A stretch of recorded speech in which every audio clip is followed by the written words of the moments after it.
Meus irmãos, a paz do Senhor. Amém. Por favor, abra sua Bíblia no segundo livro dos Reis. Segundo livro dos Reis, capítulo 2, versículos 19 a 22. Segundo livro dos Reis, capítulo 2, versículos 19 a 22. É o texto que nós vamos meditar para fecharmos esse nosso seminário para a glória de Deus. Mais uma vez eu louvo a Deus por estar aqui. Agradeço ao pastor Braga, aos pastores, a pastora, obrigado pela honra, pelo carinho que vocês tratam a gente aqui, que é maravilhoso. Obrigado por tudo. Inaldo, pelos trajetos aí, levar a gente, buscar, vender. Obrigado aí, mano. Benção demais. Dizer aos irmãos que eu sinto muito feliz por estar numa igreja que ainda prioriza a palavra. Isso já é por si só hoje no Brasil uma coisa que está ficando rara. Não é bom quando a gente senta, presta atenção na palavra, pensa a palavra, raciocina a palavra e deixa que a palavra trabalhe no nosso coração. Como é bom isso. Obrigado pela atenção de vocês esses dias. Como nós falamos no primeiro dia, 7 princípios fundamentais da autoridade espiritual. Hoje de manhã, da obediência e submissão e as suas dimensões. Então hoje, para terminarmos, eu quero dar um exemplo prático disso. Alguém exercendo a autoridade espiritual e mudando uma história, mudando uma cidade. É o que a gente vai ver aqui essa noite. Essa coisa, tudo que eu falei agora na prática, que é para fechar com um exemplo prático, fácil de entender. Amém? Segundo livro dos Reis, capítulo 2, versículos 19 a 22, olha só o que diz a Bíblia. Alguns homens da cidade foram dizer a Eliseu: como podes ver, esta cidade está bem localizada, mas a água não é boa e a terra é improdutiva. E disse ele: ponham sal numa tigela nova e tragam-no para mim. Quando a levaram, ele foi à nascente, jogou o sal ali e disse: assim diz o Senhor, purifiquei esta água, não causará mais mortes, nem deixará a terra improdutiva. Até hoje a água permanece pura, conforme a palavra de Eliseu. Amém. Autoridade espiritual na prática, é isso que esse texto mostra para nós. Eliseu é um indivíduo que vai apresentar para nós uma capacidade impressionante dada por Deus de revolucionar a história de uma cidade, de transformar fontes. É isso que eu quero que você guarde aqui hoje, que Deus nos trouxe aqui para sermos transformadores de fontes, agentes de transformação, homens e mulheres que trabalham para a glória de Deus, munidos pela autoridade espiritual para revolucionar vidas, mudar histórias de pessoas e redefinir até lugares. Isso é extremamente importante. Ao longo da história de Israel, Israel sempre teve envolvimento com águas amargas. É interessante isso. Sempre tem uma fonte amarga no caminho de Israel. É um povo que, acostumado aos desertos e também aos encontros com águas perigosas. Isso por si só já é um indicativo de como a nossa vida se desenvolve. Ao longo da vida a gente vai se envolver com águas amargas, situações de crise, dias difíceis. A gente vai, de vez em quando, dar com a cara na parede, situações terríveis, lugares de angústia. Tem pessoas que não suportam voltar em certos lugares porque tem marcas na alma terríveis. O que Eliseu vai mostrar para nós aqui hoje é de uma grandeza impressionante, porque eu quero que você guarde uma coisa: a partir do momento que Deus está trabalhando no seu coração, você tem essa autoridade espiritual, o passado não assusta mais. Você tem autoridade espiritual para redefinir os lugares. Você entra no que diz Provérbios: confia no Senhor e Ele endireitará as tuas veredas. É tremendo isso. Ou seja, você pode ter errado até aqui, mas confiando no Senhor Ele acerta o passo. É incrível isso. E quando a gente consegue andar na presença de Deus e redefinir lugares, pessoas, histórias e situações. Nesse texto que nós lemos, tem um manancial aí, só que ele é gerador de morte. Ou seja, a sua essência estava corrompida. E infelizmente há muita gente que se enquadra nessa configuração aqui. Essências corrompidas. Imagina, a cidade é boa, mas tem um manancial que não gera vida. Porque água aqui, principalmente nessa conjuntura do texto bíblico, indicativo de vida. Água é elemento essencial à natureza humana. E o texto está dizendo que a cidade tem uma fonte de águas amargas. É como não ter. Tem uma fonte, mas você não pode beber. Tem água, mas não mata a sede. Tem água, mas não gera vida. Ou seja, tem promessa, mas não tem conquista, não tem realidade. Tem manchete, mas não tem notícia. É como muita gente nos quintais evangélicos de hoje. Promete muito, mas não consegue cumprir nada. Faz campanhas e mais campanhas, mas não consegue definir isso. Não leva para a vida prática. Tem gente que tem toda uma aparência, mas não tem conteúdo. São mananciais geradores de morte. Era para correr a água da vida, corre uma água amarga.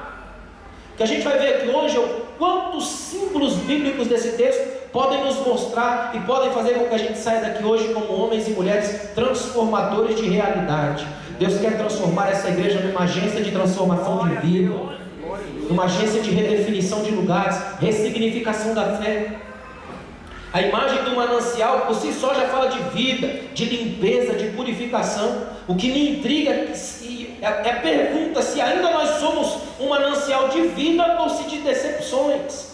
Eu coloquei duas perguntas aqui para direcionar a nossa reflexão. Primeira, como sal, porque Jesus disse que nós somos sal e luz. E olha para mim aqui, Jesus não disse para os discípulos: vocês devem ser, esforcem-se para ser, procurem ser. Ele disse: vocês são. Definiu, vocês são sal e luz. E nós, como derivação disso, somos igreja, também somos sal. Estamos envolvidos na mesma metáfora. A pergunta é: como sal, nós temos a capacidade de interpretar as fontes que podem ser bênção na vida do povo de hoje? Vou tentar colocar essa pergunta de uma forma mais simples. Vocês, uma igreja aqui em Taguatinga, já identificaram quais são as fontes dessa cidade que estão amargas? E que se Deus usar vocês para ir na fonte e salgar, elas vão sarar? É isso que eu quero que você entenda. A autoridade espiritual não faz a gente sentar aqui e esperar que as pessoas venham. Faz a gente sair daqui e levar sal na fonte, sarar as águas, curar a história, mudar a cidade, desenvolver vidas.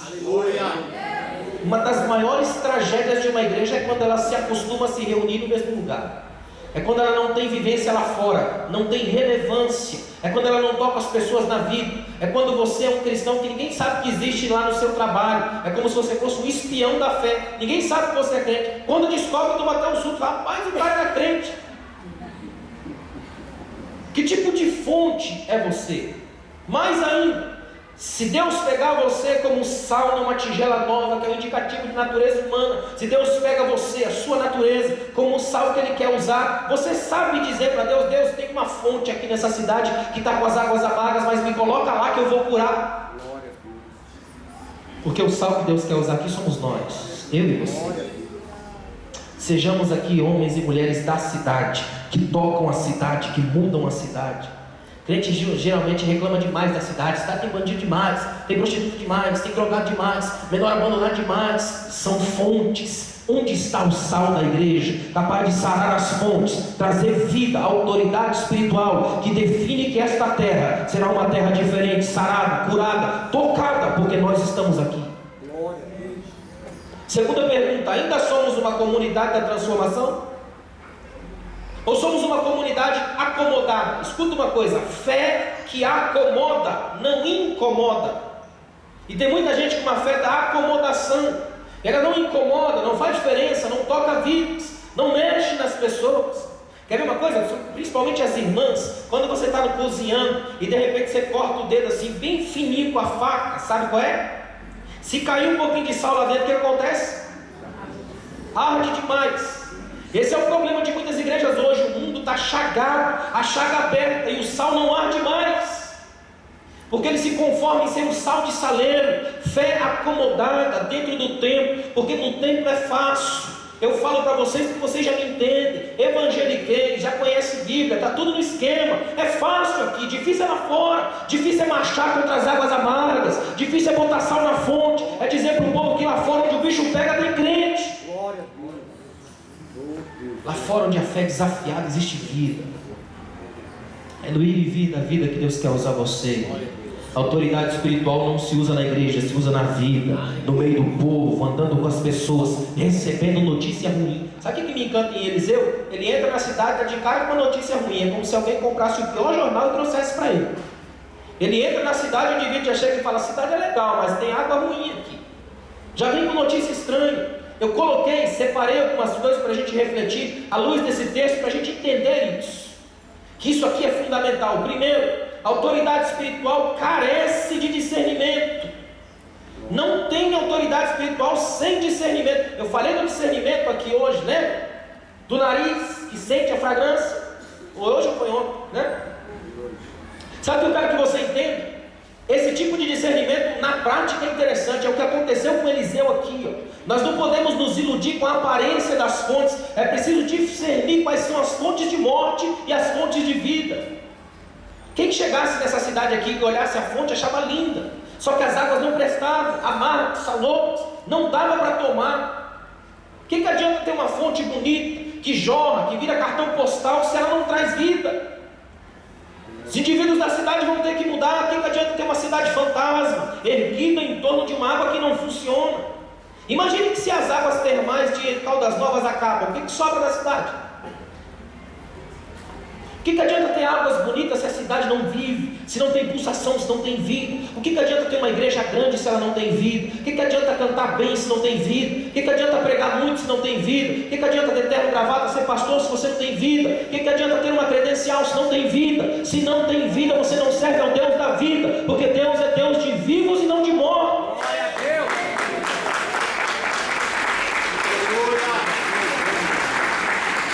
É preciso discernir as fontes, saber quais são as fontes. Só para você ter uma noção, eu fico pensando assim, por exemplo, famílias destruídas. Eu queria que você visualizasse a rua da sua casa ou seu círculo de amigos. Quantas famílias destruídas você conhece?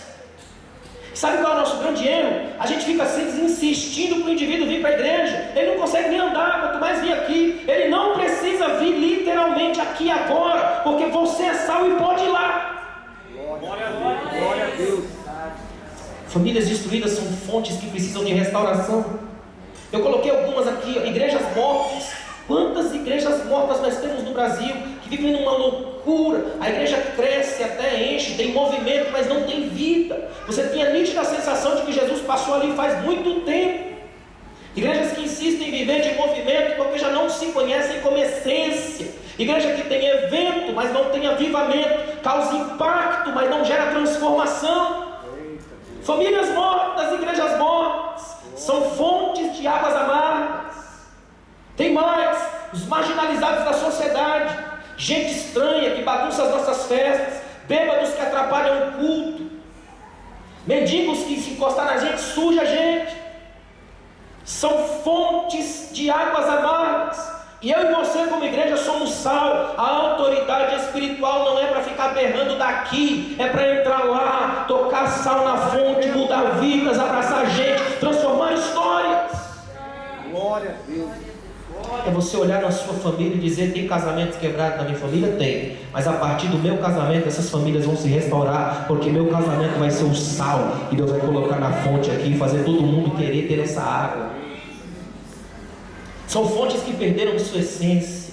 O que me chama a atenção é que Eliseu, olha para mim aqui, ó. Eliseu não espiritualiza o problema, ele encara a morte e marcha sobre ela. Eliseu não diz assim, ó, o pessoal chega para ele e fala: Eliseu, a cidade é boa, mas as águas são amargas. Ele não fala: tudo bem, nós vamos fazer uma campanha aqui, vou fazer um ato profético, a coisa vai funcionar. Não, Eliseu olha para eles e fala: já que vocês trouxeram o problema, vamos levar a solução. Tragam-me uma tigela nova com sal, e eu vou lá na fonte, vou salgar as águas. Eu vou marchar sobre a morte, eu vou encarar isso. Eu não vou ficar dando voltas, espiritualizando, jogando para o mistério, tentando jogar na conta de Deus as coisas que eu posso fazer. Todo o possível é meu, sal na fonte. O impossível é de Deus, sarar as águas. Glória a Deus, glória. Interessante que quando Jesus vai curar Lázaro, Lázaro está morto.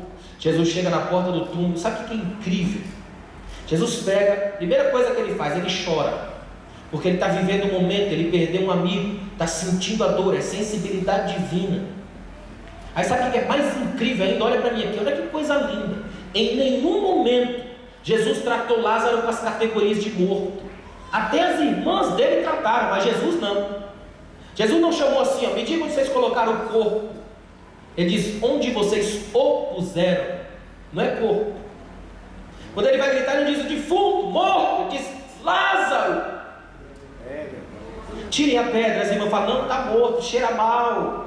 Trataram o próprio irmão como categoria de morto. Jesus não.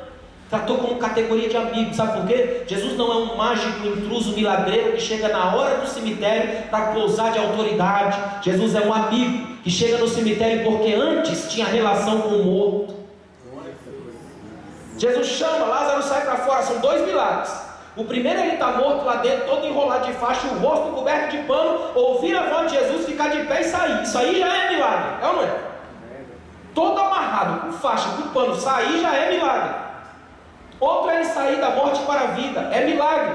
Aí o que Jesus faz? Olha para mim, porque é tremendo. No momento em que acontece uma grande demonstração de autoridade espiritual e um milagre acontece, nós podemos nos tornar demonizados. Quer ver? Jesus sai e diz, Lázaro vem para fora, e Lázaro aparece. Jesus fica olhando, todo mundo olhando, e o rapaz está lá, enfaixado, com um pano coberto no rosto. Sabe o que Jesus diz? Desatai-o e deixai-o ir. Em outras palavras, gente, eu trouxe o homem da morte para a vida, vocês vão matar ele asfixiado? O cara estava condenado à morte de novo. Sabe por quê? Porque no momento do milagre a gente perde de vista as pessoas e fica olhando só para o movimento. Como é tremendo, tem um homem ali que estava morto, agora está vivo, todo mundo no êxtase. E no êxtase a gente perde o normal. Já pensou que coisa esquisita? Se Jesus não fala, o cara morre de novo, irmão. Porque não dá nem para pedir ajuda, está todo enrolado. Sabe o que significa isso? Na igreja, é Jesus quem tira o indivíduo do pecado e traz para a salvação, da morte para a vida. Mas tirar as faixas é a gente que faz. Discipulado, discernimento, tirar as faixas, botar o indivíduo de pé e trazer para dentro da igreja. Isso que é tremendo, é fazer o indivíduo viver com a gente. Jesus traz da morte para a vida e a gente traz da vida para a história. É a gente quem faz andar, a gente quem tira as faixas, os pesos, a gente quem diz a partir de hoje vai viver. Porque a gente tem discernimento. Nós precisamos discernir as fontes e as essências. Famílias, igrejas. Eu quero aqui hoje, em nome de Jesus, nesse encerramento desse nosso seminário, pedir ao Espírito Santo, com toda a humildade, que Ele faça você, eu e você aqui hoje, saímos daqui com um olhar do discernimento, para você parar de olhar para os seus filhos como um problema, mas como fontes em quem o Espírito Santo vai fazer diferença. Parar de olhar para o marido como uma tragédia, para a esposa como um problema. Você vai olhar para a sua família como graça, vai olhar para a sua igreja como ambiente de graça, até para o seu trabalho como lugar onde o Espírito Santo te colocou como sal. Mude o olhar aqui essa noite, porque se você mudar o olhar, vai mudar a história da sua vida, vai mudar a história da sua família, vai mudar a história da sua casa, vai mudar a história das vidas.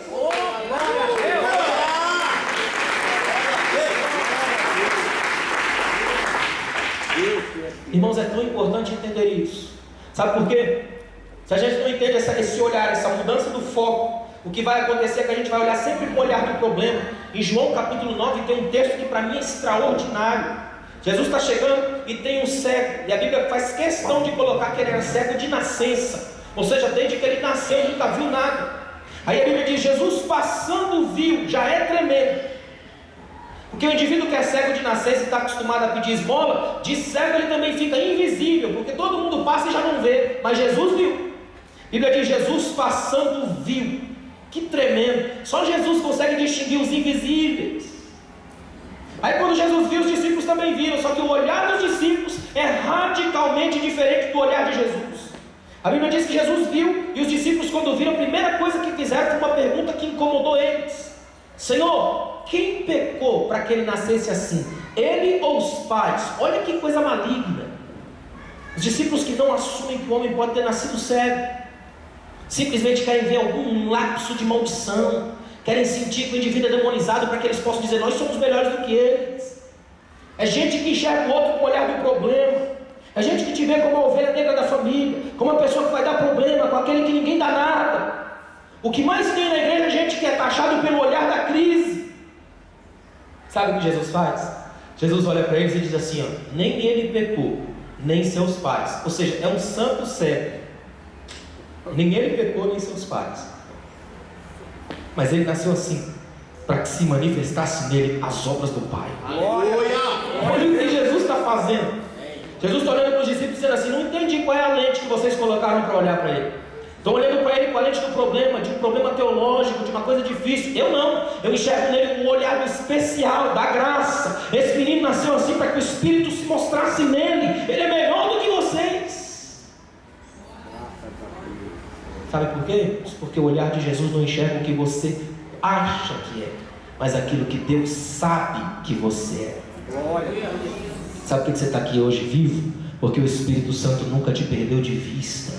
Jesus te viu quando você era fonte suja, amarga, mas resolveu tocar a tua vida e sarar as tuas águas. É por isso que você está aqui hoje e pode dizer: eu tenho uma autoridade espiritual sobre a minha vida, porque o Espírito Santo me viu. 7 bilhões de pessoas no mundo e Deus te viu. É milagre, não é? Como é bom saber que Deus nos vê. Segunda coisa, presta atenção nisso: a autoridade espiritual carece de uma espiritualidade da esperança. Como falta isso nas igrejas hoje? Esperança. Talvez não exista povo mais pessimista do que o crente. É estranho isso. A Bíblia trabalha com esse foco de esperança. Você quer ver uma coisa tremenda? O versículo 19 diz que eles chegaram para Eliseu. Isso que me encanta. Eles não chegaram para Eliseu detonando a cidade. Eliseu, você está na pior cidade, vai embora enquanto você pode. Cidade aqui é ruim, aqui não presta, aqui tem águas amargas. Não. Eles chegaram dizendo: olha, a cidade é boa, as águas é que são amargas, mas a cidade é boa. A esperança não pode ser vencida pela esterilidade. Eles estão dizendo: a nossa cidade tem o que dar, está com as águas ruins, mas ela é boa. Investe na gente que a gente vence. Sabe o que é isso aqui? São filhos da igreja que a gente não dá nada, que a gente não investe, mas devia investir, porque a cidade é boa. A água é amarga, mas a cidade é boa. E se a gente investir, Deus vai fazer vibrar. É que a gente só tem que investir nas pessoas que a gente dá aquela olhada assim e fala: esse pode. Quer ver uma coisa? Eu estava ministrando em Blumenau, Santa Catarina, uns tempos atrás, e lá tem um professor que foi da minha época lá no seminário de teologia. Ele foi um dos meus professores. E quando ele viu meu nome no cartaz, ele falou: não é possível. Alan Brizotti, que eu conheço, era só um aluno lá que não tinha destaque nenhum, não era ninguém. O único da sala que ninguém apostava aqui, eu não tinha pregado no Brasil afora. E agora eu estou lá ministrando num evento grande deles lá. E quando ele me viu, me abraçou e disse: rapaz, eu quase jurei que não era você. Eu falei: eu também. Mas Deus faz. São das águas amargas que Deus faz águas doces. Você está aqui hoje exatamente por isso, porque Jesus vê o que ninguém vê, porque Deus aposta em quem ninguém aposta, Deus faz o que ninguém faz. Só Deus consegue sarar as fontes. A cidade é bem localizada, é tremendo isso. Isso aqui, o texto está afirmando para nós que a autoridade espiritual cura os olhos, olhos curados pela graça. Quando os olhos são curados pela graça, você focaliza a esperança, não a tragédia. Você passa a focalizar o que Deus está fazendo, o que Deus vai fazer, não aquilo que eu posso destruir. É mais ou menos assim: você entende que mesmo que você seja falho, fraco, complicado, até tendencioso, o Espírito que trabalha em mim é mais forte, e Ele pode fazer com que da minha miséria, o choque da minha miséria com a graça, produza algo belo, poesia de Deus. Ninguém diria que Paulo seria o que seria, mas ele foi. Sabe por quê? Porque Deus ainda faz as escolhas loucas da graça. É por isso que eu estou de pé aqui hoje. É por isso que você está de pé aqui hoje. Porque a autoridade espiritual não chama os belos e perfeitos, chama os imperfeitos e sujos, aqueles que ouviram o clamor da graça. Porque a graça é como a água, corre para as partes mais baixas. Isso aqui significa que você, com o olhar curado pela autoridade espiritual, passa a ver os seus filhos não como um acidente, mas como um presente da graça. Eles não são um peso financeiro, são um investimento do reino.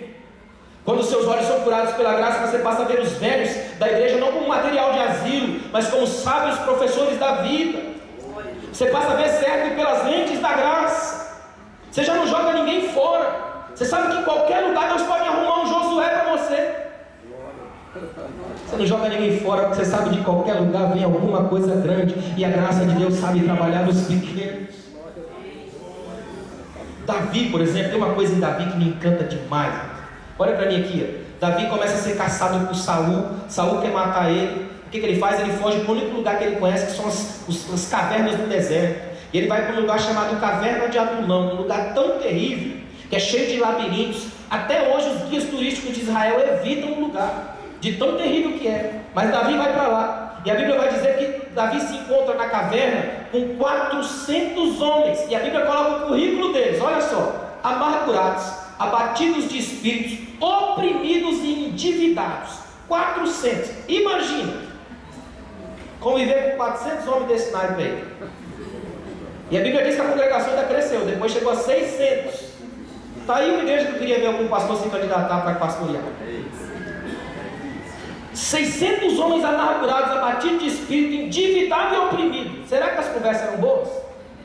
E o pior não era isso, esses homens eram treinados para a guerra. Se já não bastasse eles serem amargurados, abatidos, endividados e oprimidos, ainda eram guerreiros.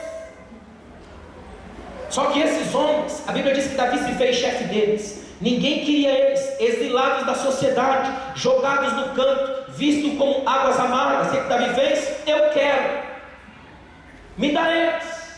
Davi se fez chefe, a tal ponto de que Davi um dia suspirou: quem me dera beber das fontes de Jerusalém. 2 desses indivíduos foram lá, enfrentaram a morte de frente só para trazer água para Davi. Será que eram os indivíduos bons, gente?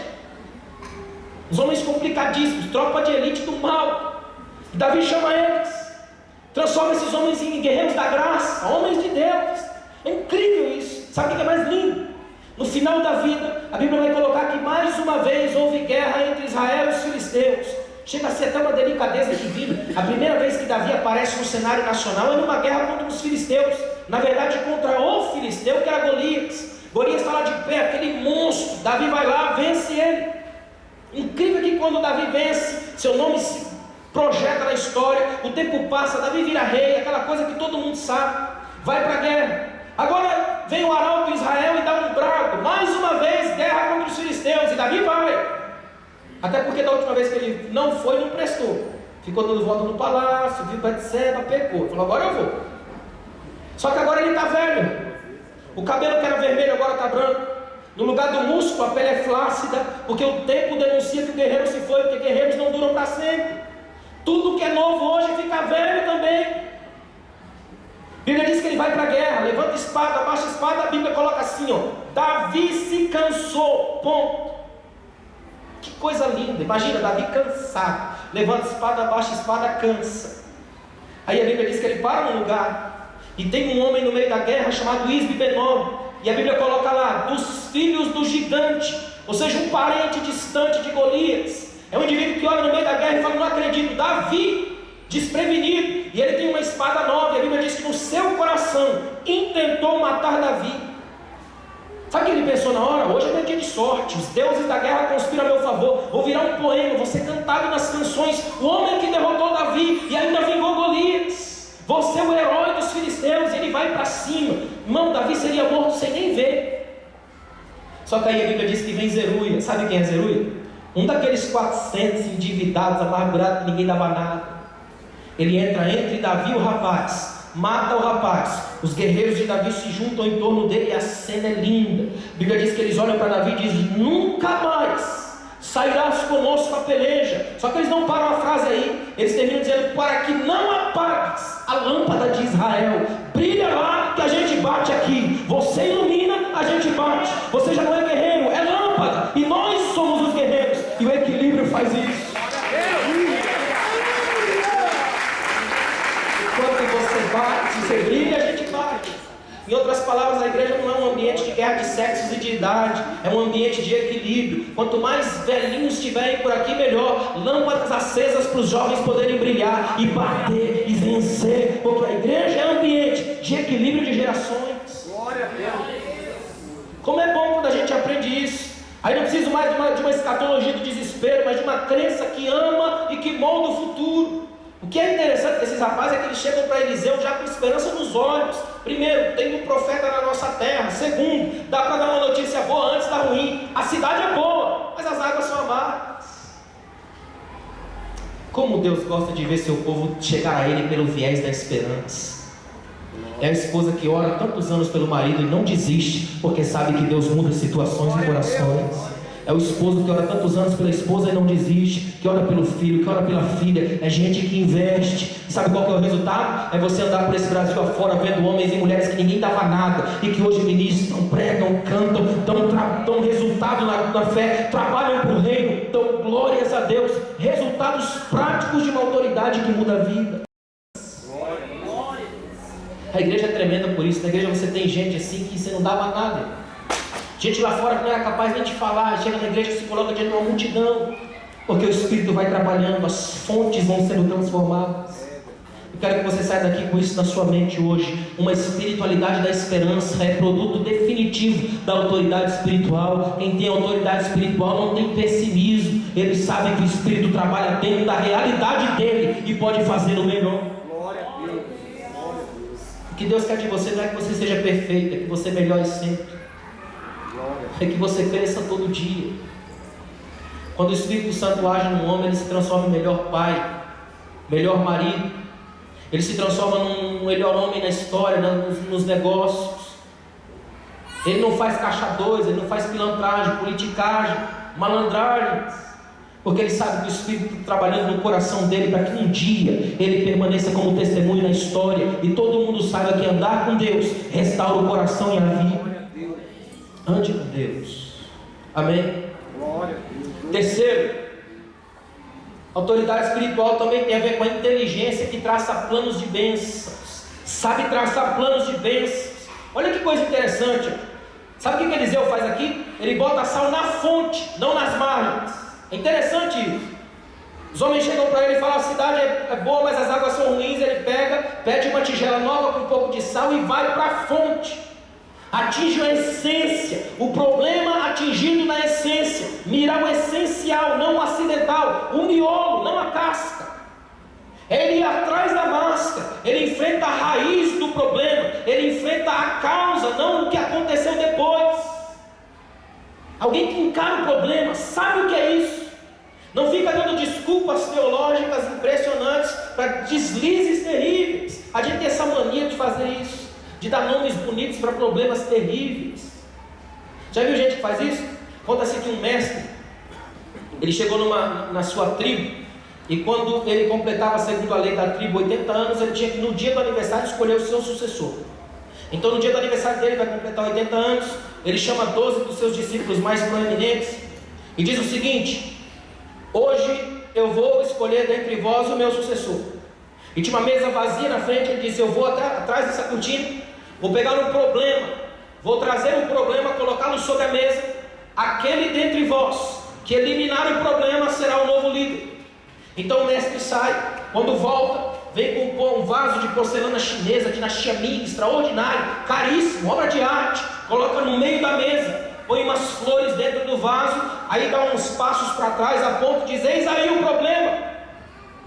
E fica todo mundo olhando para a cara do outro. O que isso quer dizer? Vai estar com 80 anos, deve estar doido. Um vaso desse aí não é que isso é problema. Fica olhando para a cara do outro, até que um deles entende, puxa a sua espada, estraçalha o vaso, as flores, até a mesa ele corta, cai tudo. E o mestre, com lágrimas nos olhos, levanta e diz: eis aí o líder. Porque ele compreendeu que o problema, ainda que lindo é problema, deve ser eliminado. Quais são os seus problemas lindos e maravilhosos? Você já viu que hoje a gente tem assim, desculpas extraordinárias para problemas horríveis? Não, isso aí não é problema não, isso é só um deslize que eu tenho para a geração do meu pai. Já viu isso aí? A gente que joga na conta da família, na conta das psicologias, das paranoias do tempo. A gente que coloca na conta dos lugares. É porque eu mudei para cá e onde eu morava não era assim. Aí chegou aqui, a cultura me fez. Nomes bonitos para problemas horríveis. Se você não for à fonte hoje, não vai ter vida na sua história. Mas vai na fonte, encara a fonte, joga sal na fonte. Porque jogando sal na fonte, Deus sara as águas. E quando Deus sara as águas, muda a história da cidade. É preciso encarar a fonte. Está dando para entender? Encare as fontes. Olha que interessante, ele atinge o cerne da coisa. A Bíblia é interessante por isso. Certas geografias na Bíblia falam por si. A cruz, por exemplo, onde Jesus foi crucificado? Num monte chamado Caveira. Ele cravou a cruz em cima da caveira, que é para dar um recado mundial: a morte não manda mais, porque o indivíduo que morreu aqui já esmagou a cabeça da serpente. É tão tremendo isso que, olha que incrível, quando Jesus está no caminho da cruz, interessante que Pilatos chama os seus soldados e manda que eles açoitem a Jesus. Essa é a ordem, açoitem. Mas o que os soldados fazem? Dão um passo além. Eles vestem Jesus com uma roupa como se fosse de um rei, dão um cetro na sua mão, coroa de espinhos e começam a zombar. Era para açoitar, mas eles foram além, começaram a zombar. Pilatos entrou na brincadeira também, mandou escrever uma placa e colocou assim, Jesus Nazareno, rei dos judeus, hebraico, latim e grego. Interessante é que no hebraico é que é profundo, porque a frase no hebraico, Yeshua Hanutzriu Hamelech Hayehudim, a primeira letra de cada uma das 4 palavras, YHWH, Yahvé, o nome sagrado de Deus para o judeu. Qualquer judeu que estava ali bateu o olho na cruz e entendeu: quem está ali é Deus, e se Deus está lá, ninguém zomba. Ele está cravando a cruz na fonte e mudando a história. Por isso que eu estou aqui hoje. Por isso que você está aqui hoje, porque Jesus foi na fonte. A cruz de Jesus foi fincada na fonte. Finta a cruz na fonte da sua casa hoje. Coloca a cruz nos seus relacionamentos. Leva a cruz para dentro do seu quarto. Coloca a cruz nas suas finanças. Leve a cruz para o centro. Se a cruz estiver no centro, vai sarar as águas, saltar a história. Como é importante entender isso. Nós não podemos ficar dando voltas para encarar os problemas, e mais do que isso, na linguagem de Eclesiastes, a gente não pode ficar correndo atrás do vento. É preciso atingir o cerne da coisa, e é difícil isso. Quer ver uma coisa? A maioria das pessoas não consegue encarar seus problemas, porque eles criam uma série de construções em volta. É gente que cria fugas e mais fugas, a tal ponto que alguns chegam a inventar mentiras tão perfeitas, que ele mesmo acredita nisso. É um mitomania. Dentro da mente ele já não consegue mais distinguir do que é a realidade da mentira que inventou. Tamanha complexidade da invenção. É por isso que o Espírito Santo é tremendo. Ele trabalha de dentro para fora, porque ele conhece as paranoias de dentro. O Espírito sabe quando a gente está na igreja para ser abençoado e mudar vidas como bênção de Deus, e quando a gente está na igreja para fugir de casa. O Espírito sabe quando a gente está na igreja para ser alguma coisa aqui, usados para a glória de Deus, e quando a gente está aqui porque não tem mais alguma coisa para fazer na agenda dos interesses. O Espírito sabe quem veio para o culto para cultuar e quem veio para o culto para observar, assistir. Quem assiste culto é plateia, mas quem presta culto sabe que é só para Deus, Senhor da história, dono da vida, Rei dos reis, autoridade máxima e soberana. É preciso ter essa inteligência que traça planos de bênçãos, que marcha sobre a morte até a fonte. Sabe o que é estranho? A maioria das pessoas hoje, nesse movimento que a gente vive, chamado movimento gospel, eles fogem das fontes. Por isso que eles ficam nas tangências, ficam nessa coisa assim, vamos dizer, marginalizada da fé. A gente que vai de vez em quando numa igreja aqui, hoje existe nas igrejas um movimento chamado rotatividade. É gente que não para em lugar nenhum, não congrega em igreja nenhum. Eles ficam só rodando. Ele vai na cruzada aqui hoje, uma campanha lá amanhã. Você pega a agenda dele, está lá: segunda da vitória, terça da glória, quarta do milagre, quinta do poder, sexta da ressurreição, sábado bombástico, domingo do poder. Não tem dia para ser normal, meu. Ninguém consegue ser super-herói todo dia, não. Até o Batman tira a roupa, né, mãe? Qual é a segunda-feira que sobra para ser normal? São caçadores frenéticos de êxtases. Eles vivem a todo momento procurando Deus. Quem procura demais está no desespero. Olha para mim, relação com Deus é como respirar. Se você fica parado para pensar o tempo todo em respirar, você fica doido. Você não pensa nisso, você faz parte da sua vida. Quando a relação com Deus faz parte da vida, você não precisa ficar correndo atrás de Deus, você carrega Ele na alma. Onde você vai, Ele está com Ele. Aí você pode dizer: eu não vivo mais, Cristo vive em mim. Como a irmã falou aqui, o pastor também citou o apóstolo Paulo. Quando eu vinha na viagem, eu conversava com o Hinaldo sobre isso. O apóstolo Paulo tem uma coisa que é interessante. Infelizmente as nossas traduções pecam um pouco nisso. Paulo diz assim: sede meus imitadores como eu sou de Cristo. Paulo não está colocando uma espiritualidade inatingível. Tem muita gente frustrada na igreja com esses textos. Ele fala: meu Deus, Paulo conseguiu e eu jamais consigo. Aí fica desesperado. Relaxa, isso aí não tem nada a ver com o que o texto está dizendo. O original grego, Paulo usa a palavra mimetai, raiz da palavra mímica. É que fica estranho traduzir ao pé da letra, porque se fosse traduzir ao pé da letra, a frase seria: façam comigo caretas de Deus. Mímica, tentem imitar. Sabe o que Paulo está dizendo? Por mais profundo que seja o imitador, ele nunca é o original, e todo mundo sabe disso. E o incrível da imitação, sabe o que é? Ela geralmente é engraçada, porque se ela for levada a sério, vira crime, falsidade ideológica. Sósia. É ou não é? Já notaram isso?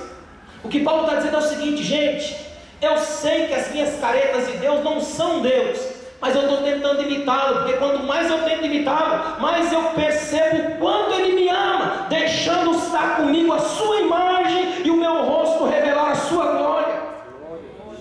Qualquer um aqui hoje pode imitar a Cristo, fazer as caricaturas de Deus e mostrar para o mundo, através do seu rosto, a imagem da graça que está aqui. É por isso que quando você chora, a pessoa chora do seu lado. É por isso que quando o Espírito desce sobre você, ninguém fica quieto ao redor, porque a graça de Deus mostra. Imitem a Cristo, façam como Ele, sejam como Jesus. Deixa o Espírito Santo mostrar para você hoje que a autoridade espiritual traça um plano de bênção.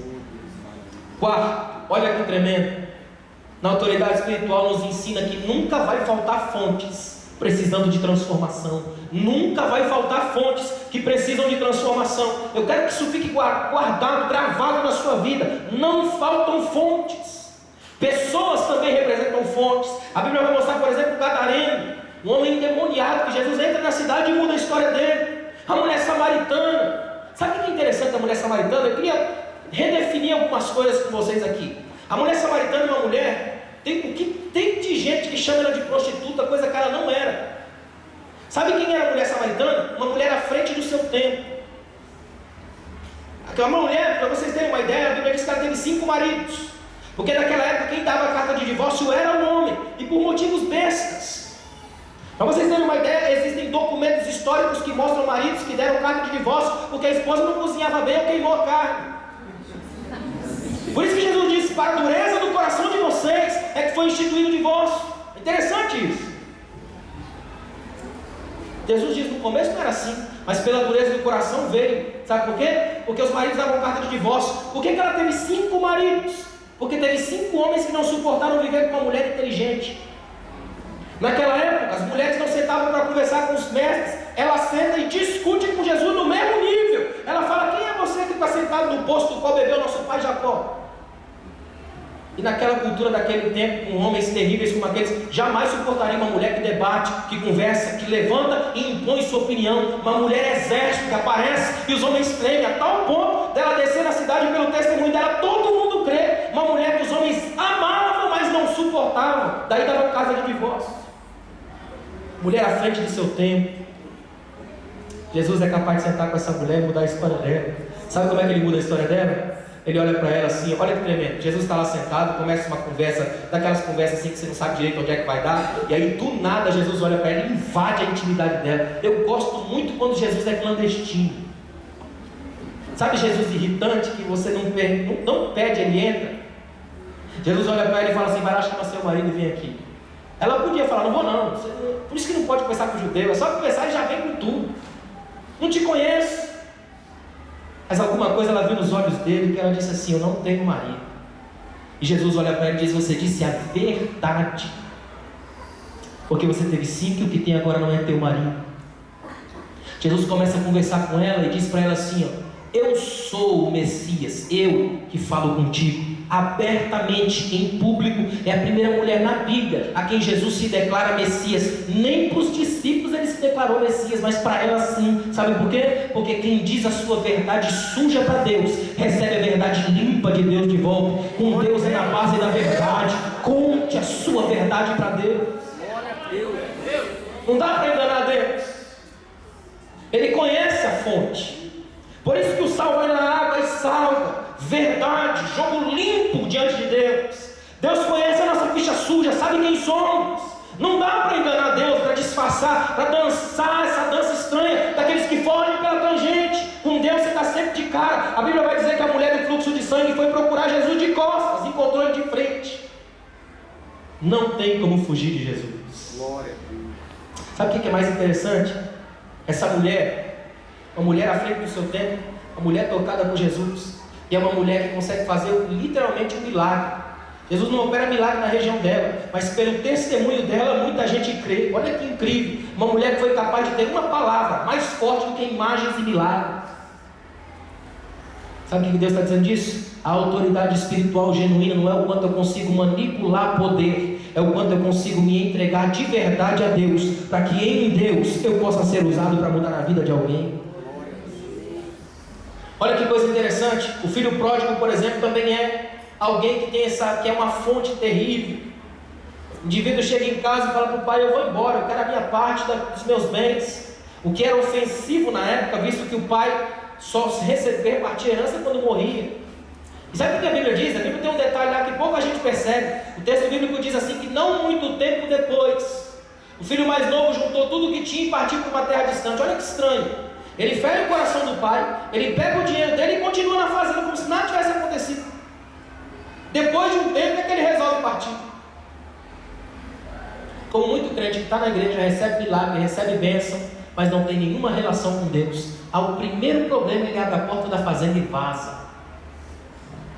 O que mais nós temos nas igrejas são gente decepcionadas com Deus, porque estão à procura de alguma coisa que venha para mexer com os sentidos.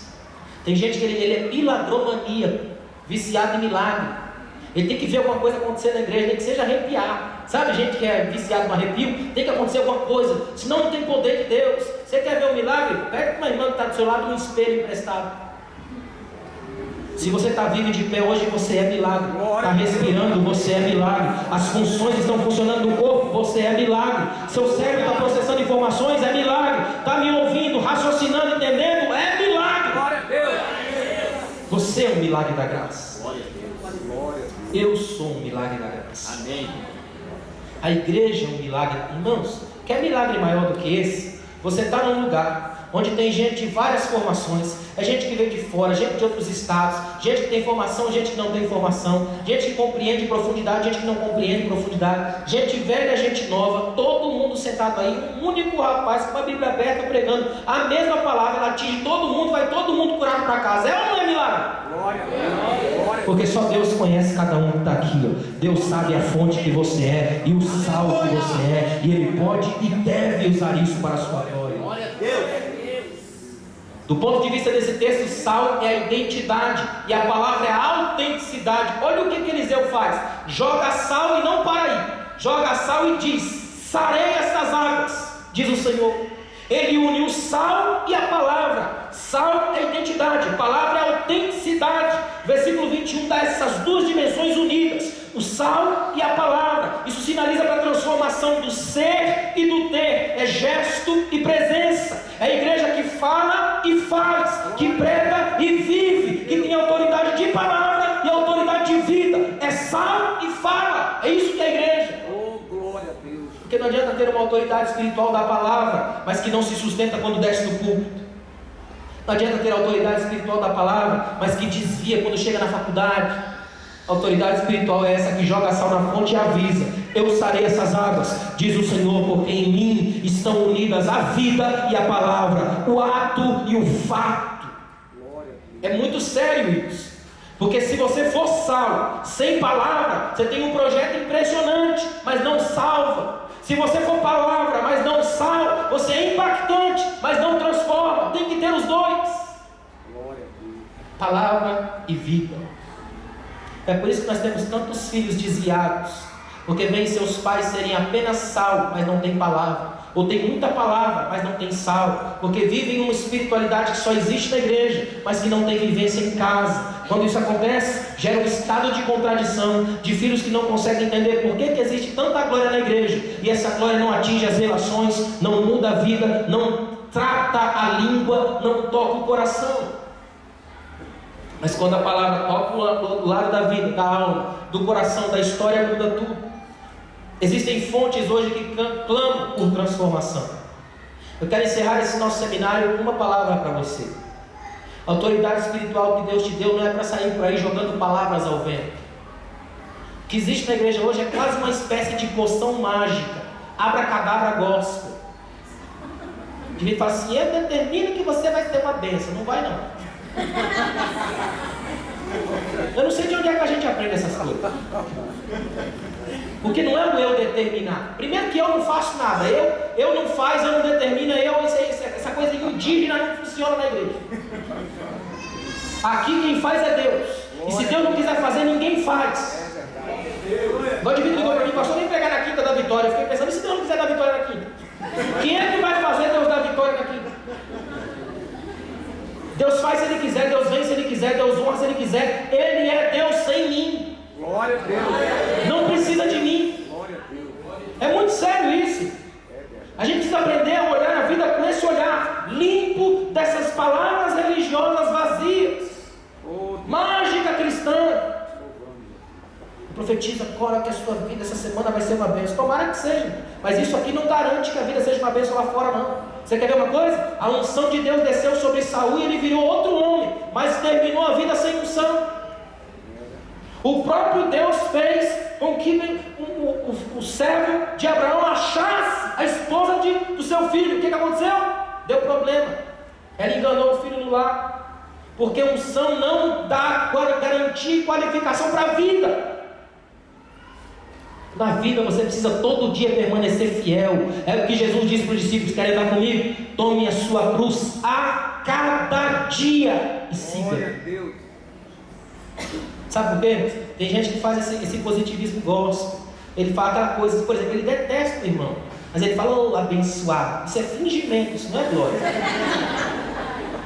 É pela graça que você me ama. Sabe aquelas igrejas que falam: essa igreja ama você? Não ama, não me conhece. Amor tem a ver com conhecimento. No máximo você vai caminhar.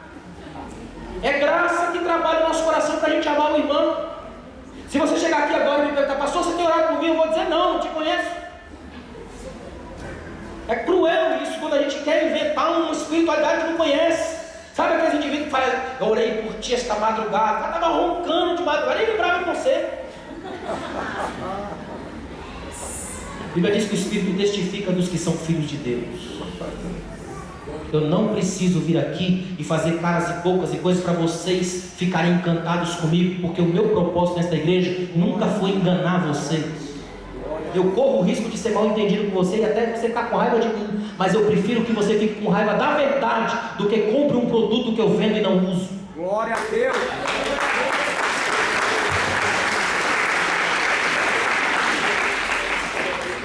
Só Deus sabe os problemas que eu tenho enfrentado por causa disso. Mas uma coisa eu tenho: deito e durmo em paz. Glória a Deus. Em paz deitei, dormi, acordei, porque o Senhor me sustentou. Fica de pé, por favor. Eu quero encerrar esse nosso seminário dizendo a você aqui hoje que a sua vida esteja baseada na verdade. Que você saia daqui hoje num novo tempo. Queria pedir uma coisa aos irmãos: não sou muito de fazer essas coisas não, mas eu acho que nesse momento cabe isso. Se você puder, eu queria que você abraçasse os irmãos ao seu lado. Se abrace juntos. Vamos fazer uma oração juntos, abraçados. Olha para mim aqui, ó. É possível fazer uma tese de doutorado em filosofia só sobre a questão do abraço. Abraço é uma das coisas mais incríveis do mundo. Só para os irmãos terem uma noção, vou brincar de filosofia um pouquinho. Pra vocês terem uma noção, até hoje ninguém sabe quem inventou o abraço.